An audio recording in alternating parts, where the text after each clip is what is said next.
दोस्तों नमस्कार। दोस्तों आज हम द भारतीय न्याय संहिता 2023 में जो नया कानून आया था और 2024 जिसमें हमारे पूरे देश में ये कानून लागू हुआ था, ये कानून आईपीसी 1860 को रिपील करके आया था।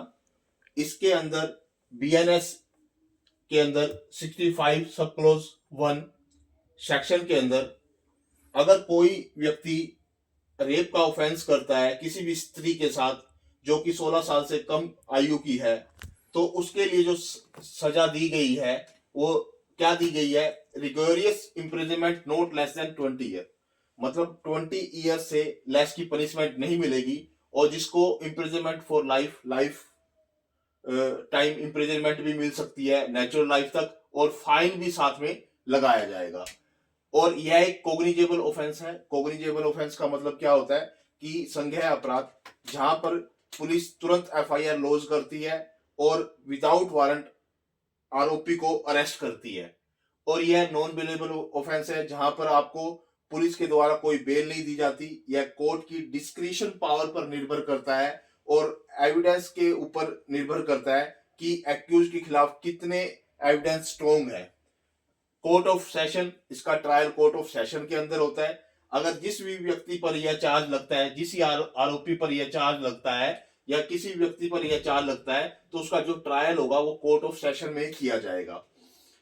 बीएनएस के अंदर 65 जो सेक्शन सब क्लोज 2 है, उसके अंदर अगर कोई पर्सन कमिट करता है ऑफेंस ऑफ रेप का on a women under 12 years of the age, 12 year of the age commit करता है, तो उसकी जो पनिशमेंट है वो भी रिगेरियस इम्प्रिजनमेंट है, जो कि 20 साल से कम नहीं है, और जिसके अंदर नेचुरल लाइफ तक एंड फाइन, और फाइन भी है। और इसमें उसकी जो सजा है डेथ भी दी जा सकती है, यानी कि कैपिटल पनिशमेंट की भी इसमें सजा का प्रावधान है। और इसकी यह भी एक कोग्निजेबल ऑफेंस है, नॉन बेलेबल है, और कोर्ट ऑफ सेशन में ही इसका ट्रायल होगा। यानी कि कहने का मतलब ये है, अगर बीएनएस एक्ट 65 सब क्लोज 1, 65 सब क्लोज 2 अगर ये दो चार्ज लगते हैं, तो ये दोनों के दोनों क्या है? नॉन बेलेबल ऑफेंस है, और कोर्ट ऑफ सेशन में इसका ट्रायल चलेगा। सेक्शन 66 बीएनएस के अंडर, सेक्शन 66 अगर कोई पर्सन कमिट करता है ऑफेंस किसका? रेप का, और उससे वुमेन की डेथ कोज हो जाती है, ऐसी इंजरी करते हैं जिससे वुमेन की क्या हो जाती है? डेथ कोज हो जाती है, या causes the women to be the persistent vegetative state, या फिर वुमेन ऐसी अवस्था में पहुंच जाती है जहां कॉन्शियस, जहां उसको कुछ सूझ बूझ नहीं होती, वो बोलने में असमर्थ होती है, मतलब सोचने में असमर्थ होती है। तो इस तरह की अगर उसके अंदर इंजरी आ जाती है, तो उसके लिए भी जो सजा है rigorous imprisonment for life not less than 20 year, और डेथ का भी साथ में कि कैपिटल पनिशमेंट भी दी जा सकती है, और इसके साथ फाइन का भी प्रावधान है। और यह भी कॉग्निजेबल ऑफेंस है, नॉन बेलेबल है, और कोर्ट ऑफ सेशन के द्वारा इसका क्या किया जाएगा? ट्रायल किया जाएगा।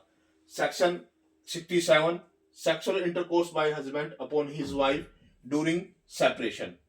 मान लो कोई भी सेक्सुअल इंटरकोर्स होता है जब हस्बैंड और वाइफ दोनों क्या हो गए हो? सेपरेट हो गए हो, पृथकीकरण हो गए हो, अलग अलग रह रहे हो, तब उसके दौरान अगर सेक्सुअल इंटरकोर्स किया जाता है, तब कम से कम जो सजा मिलेगी, और 2 साल कम से कम सजा का प्रावधान है, और जिसको 7 साल तक आगे बढ़ाया जा सकता है, और साथ में फाइन।